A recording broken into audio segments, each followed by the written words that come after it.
that they encounter, and they'll get paid on things they would normally just throw away. All of a sudden, those agents become very motivated to come to you. And you, like Alex said, you also want to reward them on the back end. You brought me the ugly house. When it's a pretty house, you're the one in charge of selling it. I'll let you get 2 deals out of this one. Let me ask Adam a question. Adam spearheads the podcast for us. Should we stop and start another podcast, or should we just go on for 2 hours? I mean, because we can do that. We can talk for days on the subjects we're going to talk about. Right now, I mean, I think this is one that I don't want to break this conversation. You guys got a good flow going. What would you prefer, Josh? Because I like stream of consciousness. I'll just babble for hours, depending on where we go. Okay, well, let's keep it moving.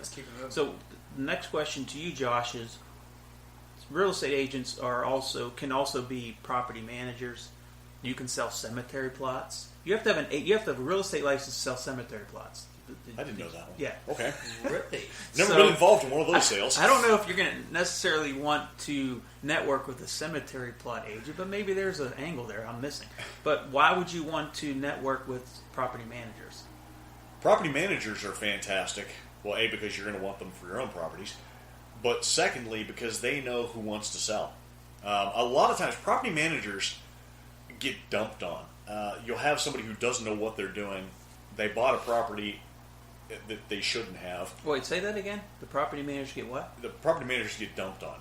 I should have my wife come up here. Yeah, my wife runs the property management division. She would. Oh, poor woman. She would 120% agree with you on that one. Well, you see, it's a no-win situation with the property manager. That's the only reason we do property management is because I have an extensive portfolio. It comes in handy.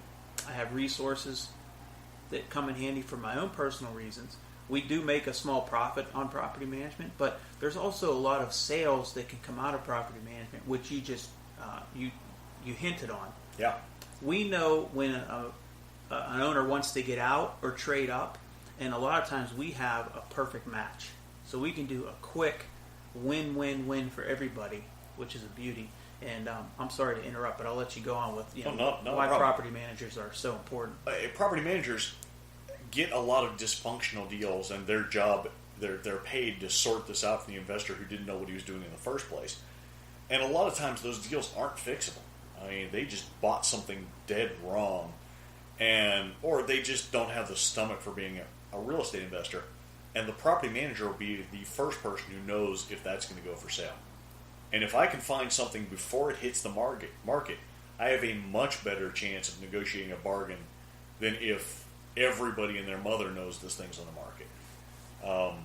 Property managers also are brought in at times as consultants. You know, a new investor wants to take a look at a property to decide if they should buy it. And a lot of new investors are afraid to pull the trigger, and they'll talk themselves out of a wonderful deal.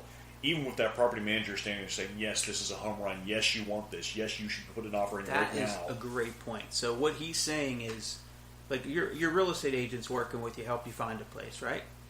You can sometimes, and I think it's very prudent, bring in that property manager who knows that area and say, what do you think about these numbers?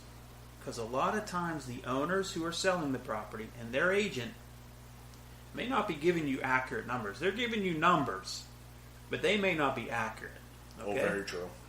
And a lot of times rents are inflated, or what I see in many cases is rents may be very high for one reason, because it took those owners, they set up that property for the sale. And how they set it up was they found as many high-paying tenants as they could to make that property cash flow right now. But what they don't show you is it took them 6 months to rent each apartment. So you see what I'm saying, where a good property manager can give you, okay, hey Alex, the price ranges on rent should be, these are all on the high side. Just want to let you know that. So if you're skewing everything your entire portfolio, your profit and loss statement on these high rent numbers, you're probably going to find yourself in a little bit of a pickle when the market does drop back down to where it should be. Yeah, a good property manager in an area where they operate will have a feel for what your rent should be, what your vacancy rate will be at the high and the low end of that range, what amenities people are looking for in that area, and what the submarkets are, which is really important, especially in a place like Pittsburgh. Explain submarkets. Well, you move a couple of blocks in certain neighborhoods, and you are in a completely different area. So The true. north side is the best example I have. I can't even keep track of how many subsets of north side there are. True. You know, you look at it from a flipper's perspective, and 300,000, you move 2 blocks, you're at 150,000. Mm-hmm. The same's true with that rental. You know, you move from a $2,000 a month rental to a $1,000 a month rental. In the distance, you could have walked in 5 minutes. And a good property manager will tell you, because I've seen a lot of sellers try to pull off, and I'll give you an example. I had somebody try to give me comps to justify the price of a property they said was south side. Except it was Mount Oliver up above the cemetery. That's not remotely the same neighborhood. Mm-hmm. But if I wasn't from this area and I didn't know that inherently, going to a local property manager who would have looked at me like I had 3 heads when I threw out those numbers would have been very educational. I got a great story for that. We had young kids, good kids too, smart, came in from New York, bought something in the south side. Not from us.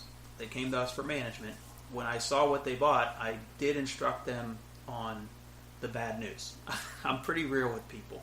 I said, I think you guys probably overpaid. We're going to be lucky to get this amount because that market is saturated right now in rentals. And man, if I wasn't right, we could not rent it. They're actually going to another property management company, and God bless them. I hope they get it sold. They realize they made a mistake, but they didn't have their team in place, and they made a really bad purchase. I'll give you an example to go with that. I just had somebody approach me that they were interested in buying a property, and the property they were interested in was a 3-bedroom property. But the person who owned it had actually segmented that off and was renting it out as 5 separate units, which isn't legal in Pennsylvania. Those were the numbers they were shown. Mm-hmm. We're projecting 5 units worth of rent into this 3-bedroom property. But so this property didn't have 5 kitchens and 5 bathrooms. No. It was almost like a boarding house. It was set up like an illegal boarding house is yeah. what it was.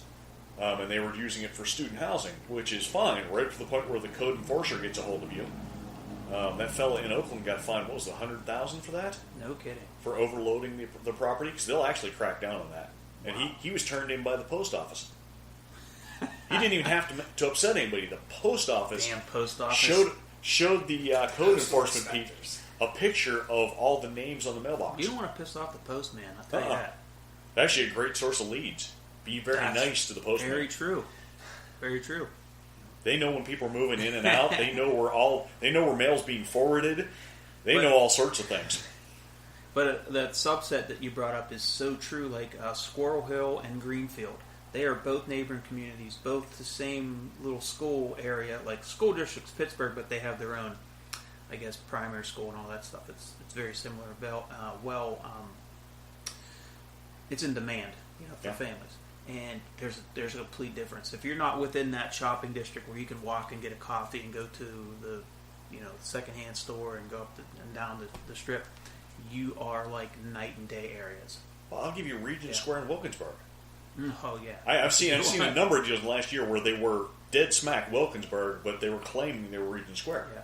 And if I didn't know the difference and I pulled up information on Regent Square, I could make a ridiculous mistake. That's kind of like comparing Syria to Connecticut. Yeah, very true. That's war zone to yuppie affluent, zone. really within walking distance. Yeah, and it's a property manager that a lot of times will look at you and say nobody will consider this area the neighborhood that you think you're buying. A good property manager. Yeah. Sure. Yeah, there's a lot. It's actually a very valid point. There are a lot of. I don't know if it's a Pennsylvania thing. I think it actually is. A lot of horrible property managers out there, and I don't mean bad. I mean stinking horrible. Like lawsuit and criminal prosecution territory. Horrible. In Pennsylvania, you are required to have an agent's license to be a property manager, and I would say 90% aren't. Yeah, there are a lot. There are a lot doing it when they shouldn't be, and it's not that difficult to be licensed and insured. But just again, building your team: attorney, CPA, real estate agents. We could go into just a multitude from anything. We didn't even really get into real estate agents.